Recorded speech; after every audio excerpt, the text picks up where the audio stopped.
3 films n'ont pas suffi. Il fallait bien une série de 10 épisodes pour raconter l'histoire de Bryan Mills.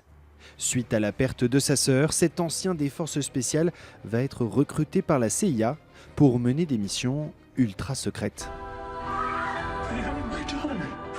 Bryan Mills, c'est d'abord un rôle taillé sur mesure pour l'acteur Liam Neeson au cinéma. Clive Standen a donc eu la lourde tâche de faire aussi bien que son modèle. C'était une tâche intimidante, mais je me suis assis et j'ai pris une grande respiration. J'ai réalisé que je ne jouais pas une version finie de Bryan Mills, mais plutôt un personnage qui se construit. C'est un homme qui ne prévoit rien, il a juste cet élan pour faire les choses quand d'autres personnes seraient paralysées. Lui, il fonce vers le danger. 3 films sortis entre 2008 et 2015 et 929 millions de dollars de recettes dans le monde plus tard. Les scénaristes de la série se sont intéressés aux origines de la franchise à succès. Les faits se passent donc 30 ans avant le premier film. Dans ses différentes missions, le mercenaire sera sous les ordres de 7 femmes, interprétées par Jennifer Beals. Un rôle de femme impitoyable, bien loin du personnage qui l'a rendu célèbre dans Flashdance.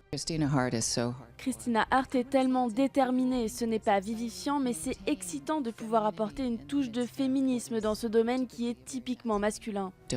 Après Nikita, où le transporteur Taken est une nouvelle adaptation en série d'un film sorti des studios de Luc Besson, action et espionnage tout au long de cette première saison, doté d'un joli budget de 40 millions de dollars.